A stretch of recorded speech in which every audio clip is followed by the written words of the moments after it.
Hello, assalamu alaikum everyone. All right. So, just one second. All right. Let's go over the composite function part. Composite function may,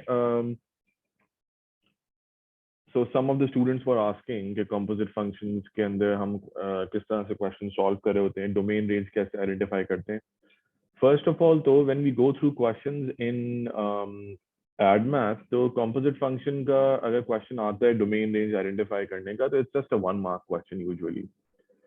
but मैं उसको थोड़ा सा link करता हूँ with the as level composite functions जो कि बहुत ज्यादा डिटेल्ड होते हैं. मैं आपको इससे कंफ्यूज नहीं करना चाह रहा, बट मैं थोड़ा सा वो कॉन्सेप्ट टच करूंगा just to give you an idea कि एक्चुअली कंपोजिट फंक्शन के डोमेन रेंज वर्क कैसे करते हैं और ये हम कैलकुलेट किस तरह से कर रहे होते हैं. देखें, फर्स्ट ऑफ ऑल तो हमारे पास यहाँ पर दो फंक्शंस गिवन है. One of the function is 4x plus 2, which has a domain of x is greater than 3. And then gx is given as 5x minus 3, which has a domain of x is greater than 0. Okay. Now let's just talk about the function g of x. मैं expression इसमें नहीं बना रहा, expression की हमें directly जरूरत नहीं है. अगर हमसे एक्सप्रेशन बनाने के लिए कहते हैं तो एक्सप्रेशन तो आप बहुत इजीली बना सकते हैं, बट अगर डोमेन रेंज की बात होती है तो वो हम कैसे देखते हैं. जी एफ एक्स. नाउ जी एफ एक्स में दी what I do understand is कि fx is the inner function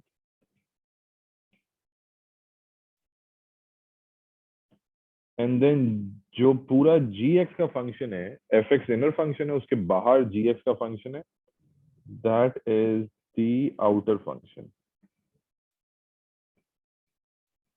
तो ये तो आइडिया हो रहा है कि इनर फंक्शन पहले वैल्यूज एज एन इनपुट लेगा, it will create an answer and then that answer goes towards the output function gx. मैं अगर आपको इसको एक स्टेप में लिख के दिखाऊं, it's f 4x plus 2 minus 3. इस तरह के एक्सप्रेशन की बात हो रही है. ये है एक्सप्रेशन. सो टेक्निकली आपकी जो वैल्यूज हैं उन्हें जाना है पहले 4x plus 2 में जो आंसर जनरेट होगा, that answer will be utilized by the gx expression. This is how it works. I think इतना सबको आइडिया है कि this is how it works. अच्छा, इसको अगर हम एक ग्रिड में फॉलो करें just to provide you with the information, देखें आप fx को देखिए. fx follows a domain of x is greater than 3. मैं fx के एक्सप्रेशन में 3 पुट करता हूँ. अब मेरे ख्याल से मुझे ये एक्सप्लेन करने की शायद जरूरत नहीं है कि अगर वो ग्रेटर देन 3 कह रहे हैं तो आप फिर भी 3 ही पुट करते हैं, बिकॉज जो आंसर बनता है उसको भी फिर आप इक्वल टू नहीं रखते. इसके थ्रू जो आंसर बनेगा, that answer is 4 3s are 12 plus 2 14. So if it says fx is greater than 2, तो even fx, if it says x is greater than 2, यहाँ पे ये कह रहा है ना x is greater than 3 not 2, sorry, it says x is greater than 3. तो इसके थ्रू जो आंसर जनरेट हुआ है फिर वो भी इक्वल टू का आंसर नहीं होता. इन सिंपल टर्म्स अगर आप कहते हैं कि वैल्यू 3 से बड़ी रखें तो जो आंसर 14 आया आप कहते हैं आंसर भी इससे बड़ा होगा. अगर वो कहते हैं कि वैल्यू 3 या उससे बड़ी रखें, if it says x is greater than and equal to 3, तो फिर आप रखते हैं fx is greater than and equal to 14. अगर मैं कहता हूं कि 3 भी एक्सेप्टेबल है या उससे बड़ी वैल्यू, तो आप कहेंगे ओके 14 भी एक्सेप्टेबल है एज एन आंसर और उससे बड़ी वैल्यू. अगर मैं कहता हूं नहीं 3 एक्सेप्टेबल नहीं है, should be greater than 3, आप फिर भी 3 रखेंगे and you will get the answer as 14, तो आप कहेंगे okay the answer should be greater than 14. So that is how this works, the sign greater than and equal to value. खैर इस value को छोड़ें, अभी आगे चलते हैं. So the value is 14. अच्छा, अब fx being an inner function, the job is done, ये काम हो गया. अब आप आगे आ गए towards gx. आपके पास fx का आंसर, fx का काम खत्म. उसने डोमेन की स्टार्टिंग वैल्यू 3 से आंसर दे दिया रेंज का 14. आप इसके बाद शिफ्ट कर जाते हैं टूवर्ड्स gx. gx की डोमेन कह रही है x इज ग्रेटर देन 0. काम क्या है? अब आपका काम ये है इस 14 को लेकर आना as a request towards gx कि भाई इसको एक्सेप्ट कर लें. will gx accept this 14 as an input? Will it accept it? Yes, it will. Why? Because gx की domain में लिखा है x is greater than 0. Anything greater than 0 works for gx. तो अगर आप 14 लेकर आएंगे एज एन इनपुट तो वो एक्सेप्ट कर लेगा. अगर उसने 14 को एज एन इनपुट एक्सेप्ट कर लिया तो अब नेक्स्ट वैल्यू क्या होगी? फिर आप निकालेंगे इसकी रेंज वैल्यू. रेंज कैसे निकालेंगे?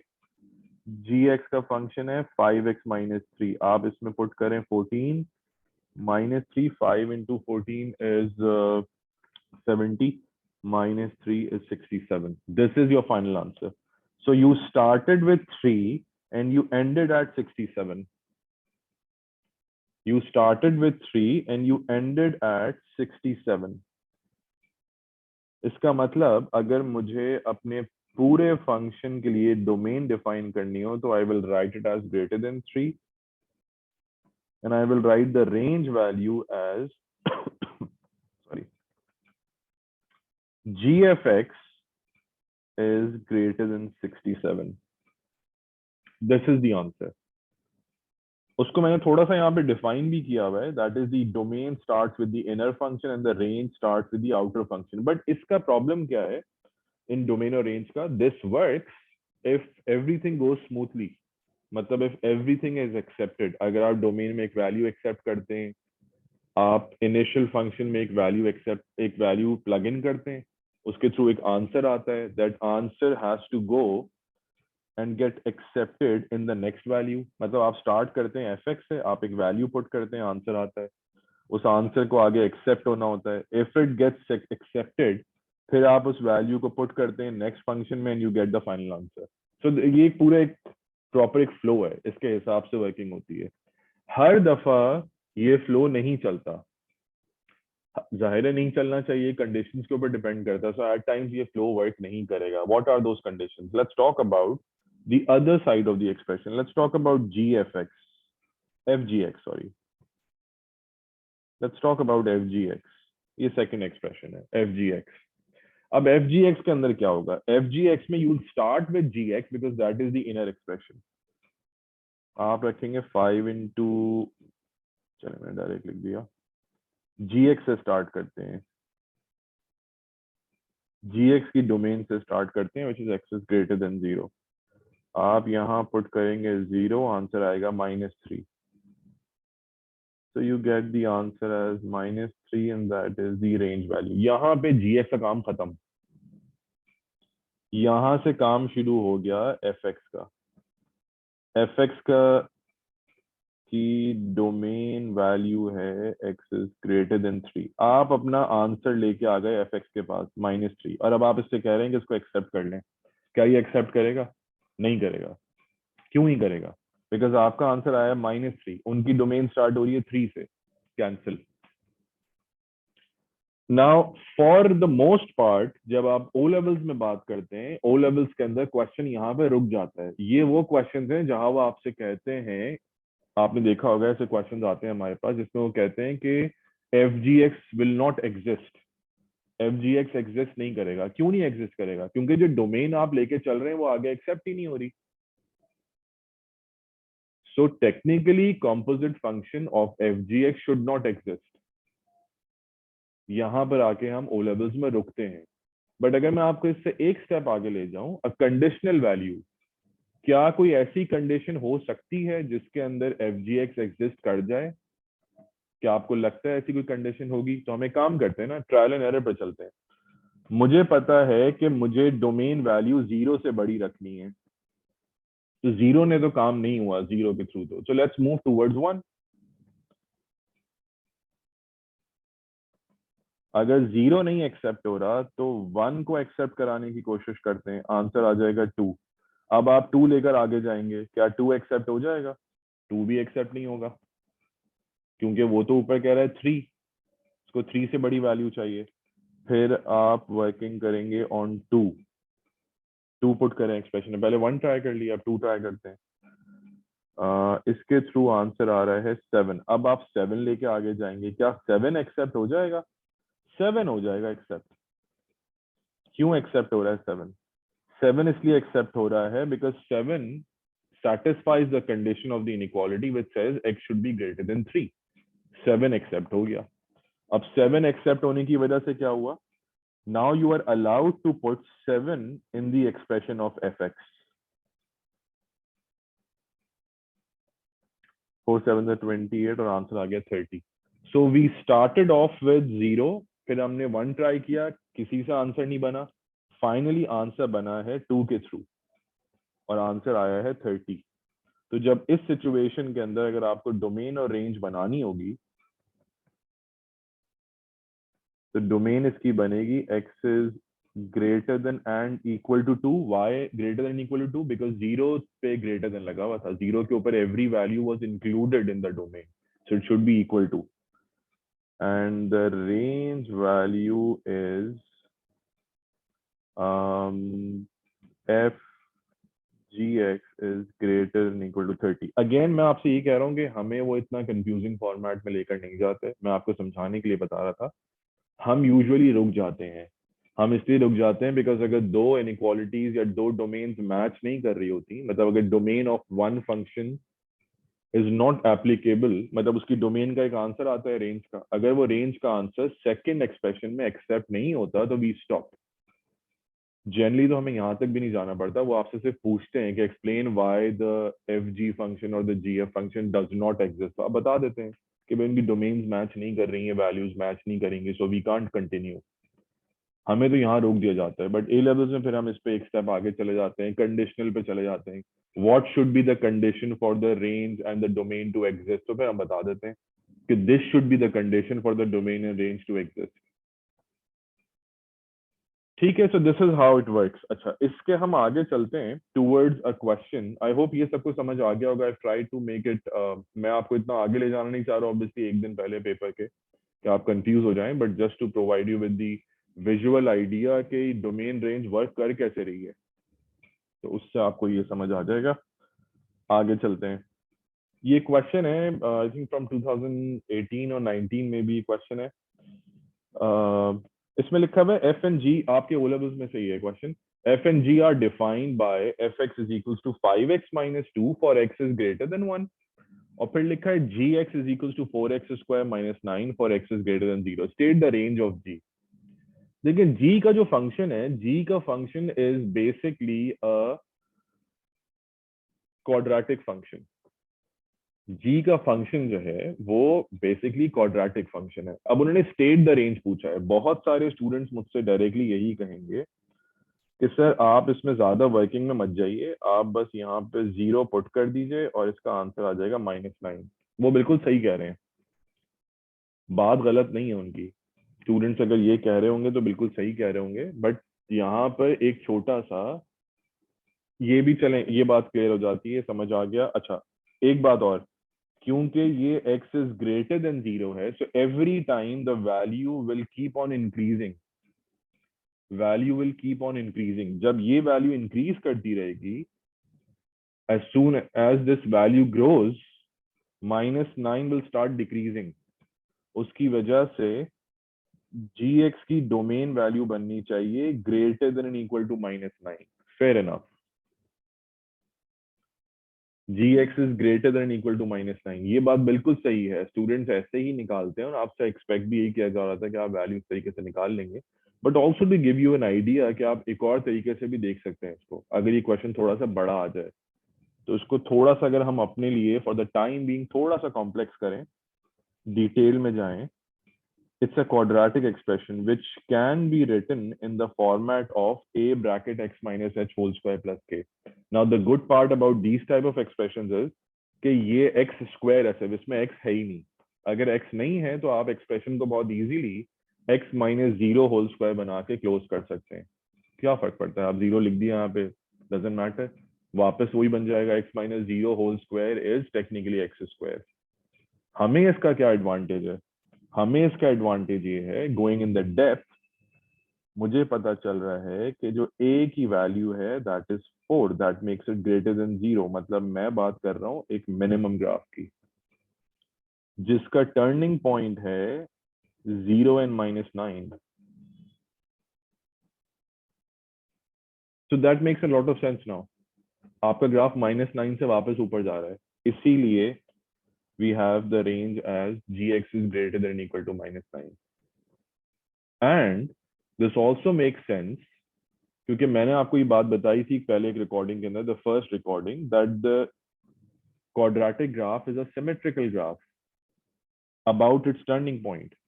अब you have to choose, या तो आप टर्निंग पॉइंट से आगे रहें या टर्निंग पॉइंट के पीछे रहें, not both. So your graph or your equation or the examiner has chosen to stay on the right hand side of the turning point. इसलिए उन्होंने greater than 0 लिखा है. They could have written less than 0 also. They could have written less than 0 also. But answer पे कोई फर्क नहीं पड़ता. ये है मजे की बात. आंसर यही रहता. So this was just to give you a conceptual idea कि ये कैसे बन रही है value. Now let's talk about the domain of GF. Let's talk about the domain of GF. अच्छा जी, जब आप domain of GF की बात करेंगे, इसका बड़ा आसान सा तरीका है. देखिए डोमेन ऑफ जीएफ में हमने क्या देखना है, मैंने भी आपको पिछले पार्ट में ये बात बताई थी, और वो ये जीएफ का मतलब है कि this function will be the inner function and the whole GF function will be the outer value. तो डोमेन निकल के तो एफ से आनी है, डोमेन एक्चुअली एफ से आनी है, इनर वैल्यू से. अच्छा, इनर वैल्यू की अपनी डोमेन क्या है, ये ऊपर लिखी हुई है, x इज ग्रेटर देन 1. इसको पुट कर देते हैं एक्सप्रेशन के अंदर. 1 पुट करते हैं, आंसर आएगा 5 into 1 minus 2. That makes it equal to 3. Technically greater than 3 actually. अगर आप देखें, मैंने अभी आपसे कहा था greater than 3, अगर आप उसके हिसाब से देखें. अब मुझे ये बताइए, क्या ये वैल्यू gx में एक्सेप्ट हो रही है? Will this value get accepted in the gx expression? Yes. क्यों? क्योंकि यहाँ लिखा है greater than 0, सब मान रहे हो. अगर वो ग्रेटर देन 0 हर वैल्यू मान रहे हैं तो 3 तो एक्सेप्ट हो जाएगा. समझ आ रही है बात? आपने स्टार्ट कहां से किया था? स्टार्ट किया था 1 से, तो जो आपका पहला इनपुट होता है वो डोमेन बन जाता है. तो डोमेन मैंने आपको पहले ही बताया कि domain works with the inner function. Inner function की डोमेन थी 1. मैंने उसको सिर्फ चेक करने के लिए कि क्या जीएक्स उसको एक्सेप्ट करेगा, क्या जीएक्स उसको एक्सेप्ट करेगा, सिर्फ ये देखने के लिए मैंने इसमें एक्सप्रेशन में पुट कर दिया. I got the answer as 3 और मुझे पता चला कि हाँ ये एक्सेप्ट हो रहा है, तो कोई प्रॉब्लम नहीं है. So there is no issue in this. बड़ा आसान है, आराम से आंसर निकल आएगा. इसी तरह अगर आपसे रेंज पूछी होती तो आप रेंज भी निकाल देते. रेंज कैसे निकालते? अगर रेंज पूछी होती, हो सकता है कल क्वेश्चन आ रहे इसमें वो रेंज पूछ ले. यहाँ तो डोमेन पूछा हुआ है ना, वहाँ रेंज पूछ ले. तो रेंज क्या बन जाएगी उस एक्सप्रेशन के अंदर? फिर इजीली आपने एक्सप्रेशन के अंदर 1 पुट किया, आंसर आ गया 3. 3 आपने यहाँ पुट कर दिया, जो आंसर यहाँ से निकलेगा that will be the range value. जो भी आंसर यहाँ से जनरेट होके आएगा that will be the range value. अभी नहीं पूछी उन्होंने रेंज, मैं आपको बता रहा हूँ कि अगर कल वो रेंज पूछ लें ऐसे क्वेश्चन में तो आपने क्या करना है, आप अपने इनिशियल एक्सप्रेशन में उसकी अपनी डोमेन पुट करें विच इज 1. आपको एक आंसर मिलेगा विच इज 3. चेक करें क्या 3 एक्सेप्ट हो रहा है नेक्स्ट फंक्शन के अंदर. जी बिल्कुल हो रहा है एक्सेप्ट. तो पुट कर दें, पुट कर दें और जो आंसर निकले वो निकाल दीजिए. That will be your answer for the range if they are asking for the range. अभी नहीं पूछ रहे, अभी नहीं पूछ रहे. खैर, इस सिचुएशन के अंदर आपके पास वैल्यू आ जा रही है, तो डोमेन तो वही रहेगी इसके लिए, x is greater than 1 because the domain works with the inner function. Domain works with the inner function, range works with the outer function. And if everything goes according to plan, if everything goes according to plan, तो बड़ा आसान होता है. Domain फिर इस यही वाली होती है, जो इनिशियल डोमेन से आप स्टार्ट करते हैं वही वर्क कर जाती है. मैं क्यों कह रहा हूँ if everything goes to plan? अगर सब कुछ एक्सेप्ट हो रहा हो एक ही लाइन में, आप एक वैल्यू पुट करें, उसका आंसर आ जाए, वो आगे एक्सेप्ट हो जाए, if that is how it works, तो कोई प्रॉब्लम ही नहीं है. फिर तो इजीली सॉल्व हो जाता है क्वेश्चन. तो फिर तो इस तरह वैल्यू निकल आती है. अदरवाइज फिर हमें इस कॉम्प्लेक्सिटी में जाना पड़ता है विच इज अगेन मैं आपसे कह रहा हूँ कि ऐसे कॉम्प्लेक्स क्वेश्चन हमारे पास नहीं होते। आप एक सिंपल टर्मिनोलॉजी इसको याद रखें इसको, but I would still suggest कि जब आप क्वेश्चन सॉल्व कर रहे हो तो ऐसे चेकिंग कर लीजिएगा कि जो इनिशियल डोमेन वैल्यू है उसके थ्रू जो आंसर जनरेट हो रहा है क्या वो यहाँ एक्सेप्ट हो रहा है या नहीं हो रहा, एक दफा चेक कर लीजिएगा तो आपको इसका आइडिया हो जाएगा। और मैंने आपको साथ में एक एक्स्ट्रा बात भी बता दी है कि ये वैल्यू आपने इनपुट करी, इसका आंसर आया 3, इसको आप अगर यहाँ पुट कर देंगे तो आपको जीएफ की रेंज मिल जाएगी। अभी हमारे पास जीएफ की रेंज नहीं है, जब ये पुट करेंगे तो जीएफ की रेंज बन जाएगी। ठीक है, आई होप कि ये वाला कॉन्सेप्ट यहाँ पे क्लियर हो गया होगा। इससे मैं एक क्वेश्चन आपको और आगे बताता हूँ। लास्ट वाला क्वेश्चन तो इररिलेवेंट है, find exact solution of G F X. तो आप एक्सप्रेशन निकाल के और फिर उसका आंसर निकाल लीजिएगा। I am not solving this, mainly focusing on composite. अच्छा इससे आगे चलते हैं। ये भी क्वेश्चन है, आप स्केचिंग भी देख सकते हैं। वैसे स्केचिंग मैंने इससे पहले एक उसमें ऑलरेडी करवा चुका हूँ, बट मैं इसके स्केचिंग का पार्ट भी बता देता हूँ। और इसमें लास्ट पार्ट में उन्होंने कहा हुआ है कि जी एफ डज नॉट एग्जिस्ट। तो मैं आपको थोड़ा सा इसका भी आइडिया दे देता हूँ कि जी एफ क्यों नहीं एग्जिस्ट कर रहा है इसके अंदर। So let's talk about this. It says the function f is defined by fx is equals to ln 2x plus 1 for x is greater than or equal to 0. Sketch the graph of y equals to fx. Sketching the graph of y equals to fx. मैं इसका starting point देख लेता हूँ पहले. If I just input 0 in the expression, the answer is ln 1, that is also equal to 0. मतलब इसका starting point 0 0 है, x भी 0 है, y भी 0 है. ln का जो ग्राफ होता है that is itself a reflection of the e graph. तो ई ग्राफ ऐसा होता है, तो ln का ग्राफ होना चाहिए, if E graph is this, ln graph should be this, इस टाइप का ग्राफ होना चाहिए। तो मैं डायरेक्टली आपको ln का ग्राफ बना के दिखाता हूँ, it will be something like this, इस टाइप का ग्राफ होगा। This will be the graph for F x. क्या हम इसके हिसाब से ई एक्स का ग्राफ बना सकते हैं? बिल्कुल बना सकते हैं। उन्होंने कहा sketch the graph of F inverse x also. अब अगर ये एफ एक्स का ग्राफ है, मैं एफ एक्स और एफ इनवर्स एक्स अपने एक पुराने लेक्चर में समझा चुका हूँ, वो आप रिकॉर्डिंग देख लीजिएगा अगर देखना हो। Basically fx and f inverse x are reflections of each other in the line y equals to x की रिफ्लेक्शन ऐसे बनेगी। And this make sense. अगर आप इनवर्स का एक्सप्रेशन निकाल लें, जो कि यहाँ रिक्वायर्ड नहीं है, बट अगर आप अपनी अंडरस्टैंडिंग के लिए एक्सप्रेशन निकाल लें तो आपको आइडिया हो जाएगा।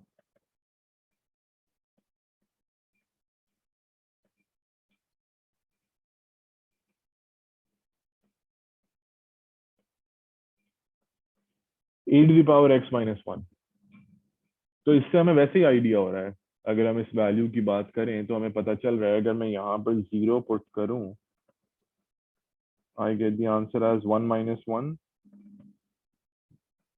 That is also equal to 0। तो इसने ई ने 0 से ही स्टार्ट करना है।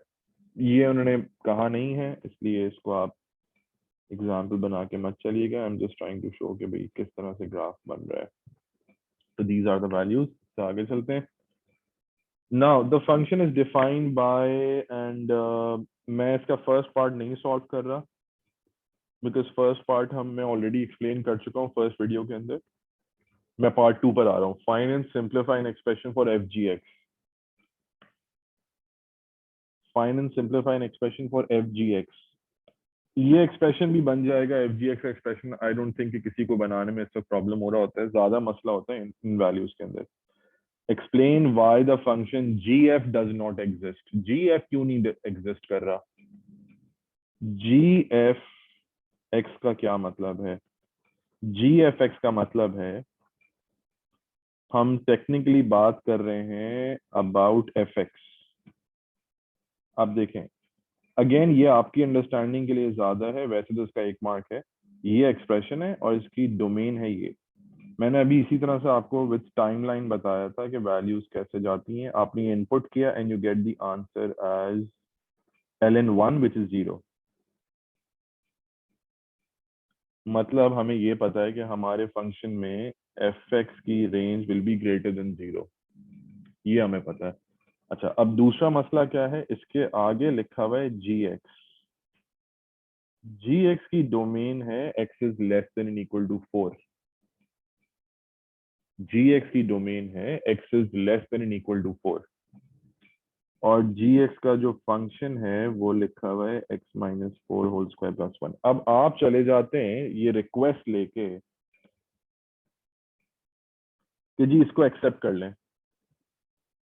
एफ एक्स ग्रेटर देन 0 को।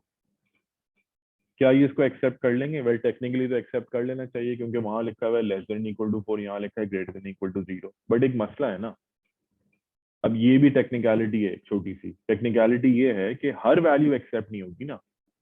वो कह रहे हैं explain why the function G F does not exist. कुछ वैल्यूज के लिए कर रहा है एग्जिस्ट, हर वैल्यू के लिए नहीं कर रहा।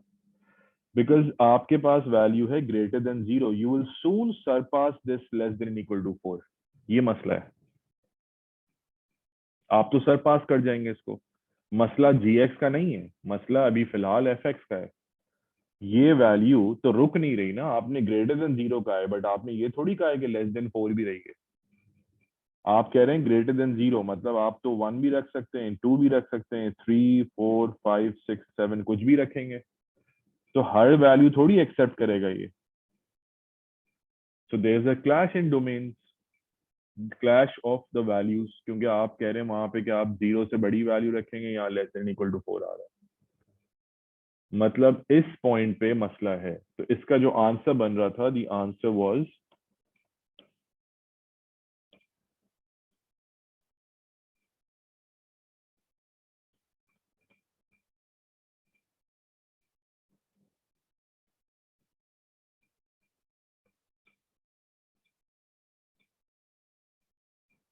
You can say different values of domain inequality भी आप कह सकते हैं, या आप कह सकते हैं कि the domains do not match. That also depends. वो उन्होंने एग्जांपल में लिखा हुआ था कि as long as the explanation is correct और आपका कॉन्सेप्ट, तो वो आप कोई भी स्टेटमेंट लिख सकते हैं, they will accept it. So different values of the domain inequality और different domain values, domains do not match, domains do not satisfy each other, जैसे भी चाहें आप उसको मेंशन कर सकते हैं, but you have to understand the concept of it.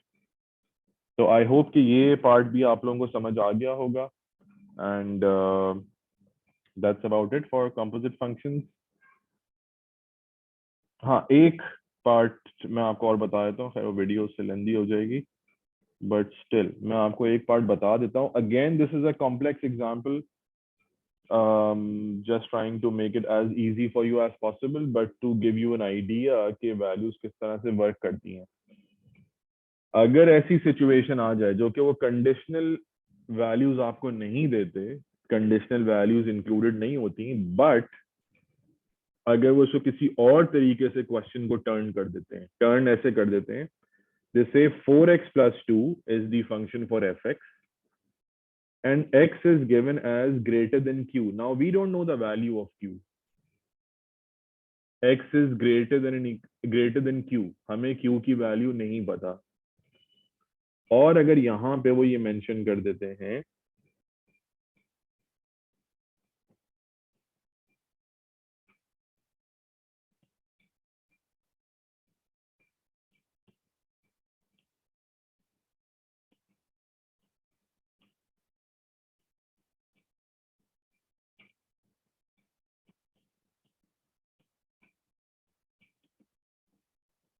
evaluate the value of q for g f x to exist, वो value बताइए q की जिसकी वजह से g f x एग्जिस्ट कर जाए। ये बात समझ रहे हैं आप? मतलब F X intern inner function, G X outer function, वो आपसे कह रहे हैं कि वो वैल्यू बताएं जिससे जी एफ एक्स एग्जिस्ट कर जाए। मतलब समहाउ इस एक्सप्रेशन का आंसर ऐसा हो कि वो इस डोमेन के साथ चल जाए। मैंने अभी आपको ये बात बताई थी, जी एफ एक्स का मतलब क्या है? पहले एफ एक्स है जिसने अपनी डोमेन के साथ वर्किंग करनी है और फिर उसने एक रेंज बनानी है। उसके आगे स्टैंड कर रहा है जी एक्स, जिसकी अपनी एक डोमेन वैल्यू है जो हमें गिवन है और उसने अपनी एक रेंज बनानी है। वो आपसे कह रहे हैं कि इस पॉइंट पे क्या ऐसा आंसर होना चाहिए कि जो जी एक्स एक्सेप्ट कर ले, ऐसा आंसर जनरेट करें जो जी एक्स एक्सेप्ट कर ले। उसके लिए आप डोमेन में क्या रखेंगे, ये वो पूछ रहे हैं आपसे। आप ऐसी क्या डोमेन वैल्यू रखेंगे जिससे ऐसा आंसर बने एफ एक्स की रेंज का जिसको जी एक्स एक्सेप्ट कर ले एज एन इनपुट। और उसके लिए उन्होंने इस वैल्यू को यहाँ पर ऐसे छोड़ दिया है कि ये क्या होना चाहिए। उसका सबसे आसान हल क्या होता है, सबसे इजी हल, हम चाहते हैं कि हमारे एक्सप्रेशन 4x+2 का आंसर, 4x+2 का आंसर ऐसा आ जाए जो इस डोमेन को सेटिस्फाई कर दे। तो आप क्या करें, इस इक्वेशन को खुद से इस डोमेन से इक्वेट कर दें, सिंपल एज दैट। इसके इक्वल रख दीजिए, बल्कि खुद ही रख दें इक्वल, क्योंकि यही तो बात है ना, मुझे वो x नहीं पता जिसके थ्रू आंसर -1 बनेगा।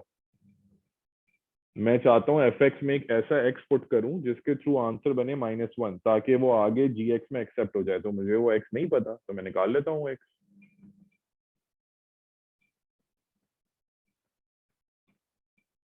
ये आ गई value. So as long as q stays greater than -3/4, as long as q stays greater than -3/4, जो भी आंसर जनरेट होंगे वो सब जी एक्स में एक्सेप्ट होते रहेंगे। ठीक है, as long as this q stays greater than -3/4, जो आंसर्स जनरेट होंगे वो -1 से बड़े आते रहेंगे, and G X will keep on accepting the values, and in that situation G F X exist कर जाएगा। ठीक है, आई होप दिस हेल्प्स और ये सबको समझ आ जाए थोड़ा सा। अगेन ये बहुत ही टफ पार्ट पे हम बात कर रहे हैं, आपके पास क्वेश्चन इससे इजी ही रहेगा, जैसे ये वाले क्वेश्चन हैं अभी मैंने आपको सॉल्व करके दिखाया, so the question will stay like this. But कभी कभार होता है कि वो क्वेश्चन को इस तरह से मैनिपुलेट कर देते हैं कि कहीं से आपको लगे कि this part was बेयरली touching the as part, तो उसको थोड़ा सा फिगर आउट करने के लिए मैंने आपको एक एक्स्ट्रा पार्ट समझा दिया है। So I hope this helps. All right, take care, bye.